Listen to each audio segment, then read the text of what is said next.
Exclusive video আপনাদের সামনে উন্মোচন করব। নতুন এক বাংলাদেশের নতুন অধ্যায় সৃষ্টি হতে যাচ্ছে, যেটা আজকে উন্মোচিত হচ্ছে। সাংবাদিক দম্পতি সাগর রুনি হত্যার বিচার আওয়ামী লীগ সরকার করেনি নিজেদের স্বার্থে।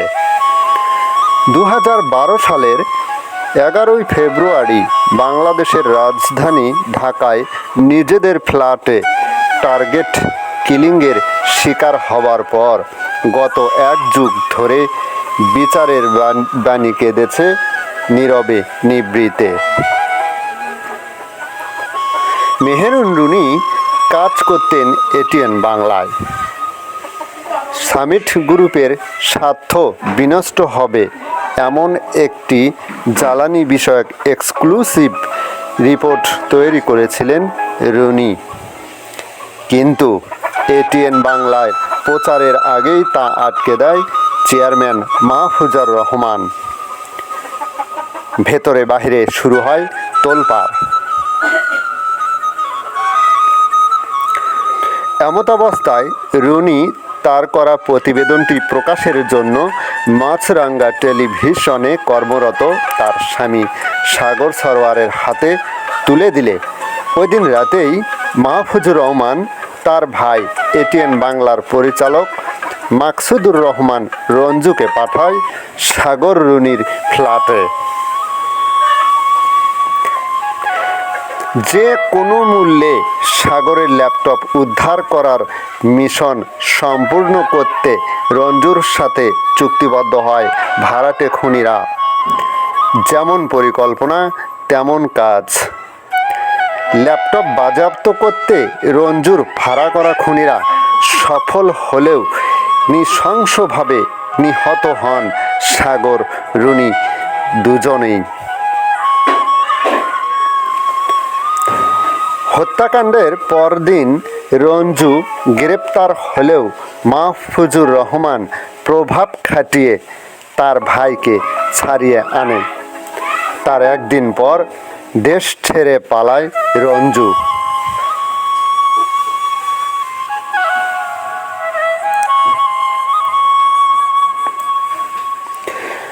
অন্যায়, অবিচার, অত্যাচার, জুলুম, নির্যাতন, দুঃশাসন সহ মেগা মাল্টি লুটপাটের বিরুদ্ধে বিপ্লবী ছাত্র জনতার দুনিয়া কাঁপানো গণ অভ্যুত্থানে পতিত পদচ্যুত ক্ষমতাচ্যুত স্বৈরাচার স্বৈর শাসক শেখ হাসিনা ভারতে পালিয়ে যাবার পর বাংলাদেশে ইতিমধ্যেই উদিত হয়েছে স্বাধীনতার নতুন লাল সূর্য। তথ্য ও সম্প্রচার মন্ত্রণালয়ের দায়িত্বপ্রাপ্ত উপদেষ্টা নাহিদ ইসলাম 18 আগস্ট সাফ জানিয়েছেন, সাগর রুনি হত্যাকাণ্ড খুবই বেদনাদায়ক, খুবই নির্মম। এই হত্যাকাণ্ডের বিচার নিয়ে প্রহসন করা হয়েছে। বারবার তার প্রতিবেদনগুলো পেছানো হয়েছে।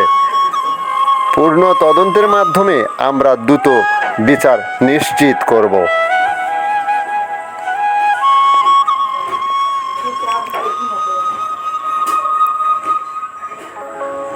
এদিকে নির্ভরযোগ্য সূত্রে জানাচ্ছে, সাগর রুনি খুন হবার সময় এটিএন বাংলা এবং মাছরাঙ্গা টেলিভিশনে যারা কাজ করত তারা ছাড়াও ঢাকার গণমাধ্যমের মুখচেনা সাংবাদিক এবং সম্পাদক সহ সুপরিচিত অনেকেই অপ্রকাশিত সব সত্যের নীরব সাক্ষী।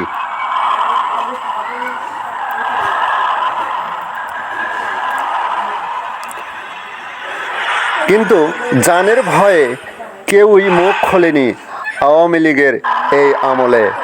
সাগর সরোয়ার এবং মেহেরুন রুনির আদরের সন্তান মেঘ আজও বিচার পায়নি তার বাবা মার হত্যার। মেঘে ঘর্ষণ লেগে বেলা গড়িয়ে গেল অনেক। নেমে এলো সন্ধ্যা, আর সন্ধ্যার পরে রাত, রাতের পরে আসে ভোর, আর ভোর হলেই চলে আসে দিন।